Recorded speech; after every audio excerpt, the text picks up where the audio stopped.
ஒரு புது வன்னியர் மாநிலமாக இன்றைக்கு உருவாகியிருக்கிறது. வன்னியருடைய வீரத்தை யாராலையும் அடக்க முடியாது. அடங்கி வாழ்ந்த சாதிதான் அடங்க மறு என்பான். நாம் அடங்க மறுத்த சாதி.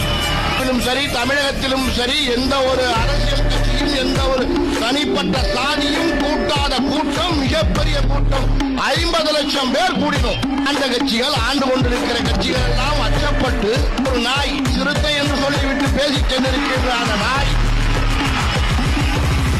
அந்த நாயின் தூண்டுதலால் மரக்காலத்தில் மிகப்பெரிய ஒரு கணவன், கொட்ட பசங்க